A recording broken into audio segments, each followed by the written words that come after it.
This session of the chapter Proteins explains level of organizations of protein, that is the structure of protein. Proteins are large, extraordinarily complex molecules, which we have already seen in the previous sessions. Due to their complex nature, their polypeptide chains are not simply linear. We can't expect only a linear structure where many amino acids are joined together. Instead, they are folded into compact shape with coils, zigzag, bends, loops, etc. The spatial arrangement of atom in a molecule we know in three-dimensional space is termed as conformation. The large molecules such as protein can adopt different conformations without breaking covalent bonds.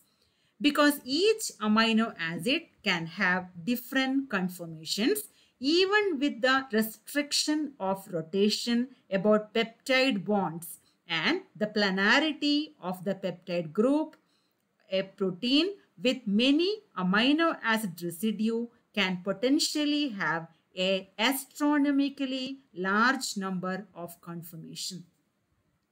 So, protein molecule where many amino acids are joined together, in case we consider in three dimension, can have many different conformation. Nevertheless, in physiological condition, each protein assumes a single stable conformation called its native conformation. For a protein to exhibit biological activity, it must be in its native conformation. So, native conformation, which is having this structure, only in this structure, the proteins are biologically active. The native conformation of protein is that conformation in which the protein is biologically active and and we can say thermodynamically more stable structure. Now, depending on the complexity of protein, it can have up to 4 level of organization or 4 level of structure, which can be called as primary, secondary, tertiary and quaternary structure of protein. Coming to primary structure, it is the unique linear sequence of amino acid in a protein. It has only one polypeptide chain from the amino terminus to carboxy terminus. You can see in this structure, one end has amino group and the other end as carboxyl group.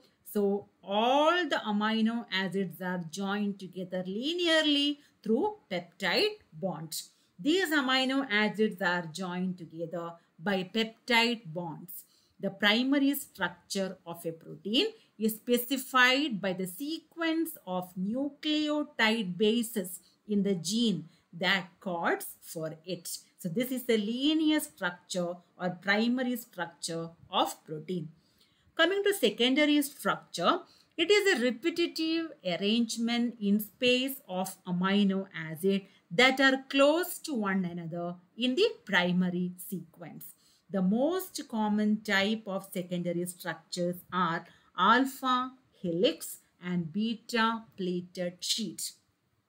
One more example can be given for secondary structure as triple helix. And the structure of many fibrous proteins are made up of almost entirely of secondary structural patterns. Coming to the first structure, that is alpha helix. This structure was proposed by Linus Pauling and Robert Corey. This is a rigid rod-like spiral structure. The helix is stabilized by hydrogen bond between the NH group of each amino acid and the high carboxyl group of the amino acid 4 units away from the same chain. It will be very clear in this structure. This is the alpha helix structure of protein. So, here you can see when the amino acid chain reaches here, the carboxyl group of this amino acid and NH group of this amino acid, which is situated almost around 4th position, can have a hydrogen bonding. So this type of hydrogen bonding between different amino acids in the same chain will strengthen this secondary structure, that is alpha structure. In the alpha helix, the polypeptide backbone is tightly coiled to form the core, while the R group of the component amino acid extend outward from the helix. This minimizes the steric hindrance between them. Coming to beta pleated sheet, which was proposed by Pauling and Corey, fibroin of silk is composed almost entirely of beta pleated sheet. Here, the polypeptide backbone is almost completely extended. The structure is stabilized by hydrogen bonds between the NH hydrogen and carboxyl oxygen of adjacent polypeptide chain lying side by side. You can see here, this is the beta pleated structure. If this can be the strands of the same polypeptide chain, or it can be a different polypeptide chain also. So here, this line shows hydrogen bonding.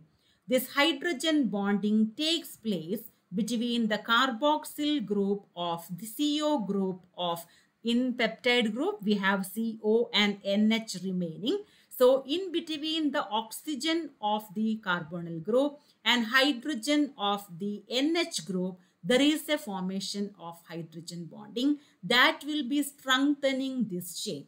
If it is a part of a same chain, it is hydrogen or intramolecular hydrogen bonding. And if they are different chain, it can be considered as intermolecular hydrogen bonding. And we can say these two strands are parallel. So it can be parallel or it can be anti-parallel structures also. These hydrogen bonds can form between different parts of same polypeptide chain that is folded back on itself, or between different parts of the same polypeptide chain that is folded back, or between two separate polypeptide molecules. So these explain both alpha helix and beta pleated sheet. Both are stabilized extra due to the presence of formation of hydrogen bonding. The differences of this alpha helix and beta pleated sheet can be considered as, in alpha helix, the polypeptide chains are tightly coiled, hydrogen bonds are intra-chain, then hydrogen bonds are parallel to the axis of the polypeptide chain. Whereas beta pleated sheet, the chain is extended, hydrogen bonds can be intra-chain or intra-chain, and hydrogen bonds are perpendicular. You have seen in the slide here, the hydrogen bond will be like this, which is parallel to the axis of the chain. Whereas here, the hydrogen bonds are like this, which are perpendicular to the axis of the chain. Third structure of secondary structure is triple helix, which consists of 3 alpha helix chain, and it contains large amount of glycine, proline, hydroxyproline and hydroxyserine that contain OH group for hydrogen bonding. So almost all amino acids are polar amino acid in triple helix structure. It is found in collagen, connective tissue, skin, tendons and cartilages. An example for a triple helix structure of collagen where 3 strands are there, 1, 2 and 3 strands are there, is shown in this figure.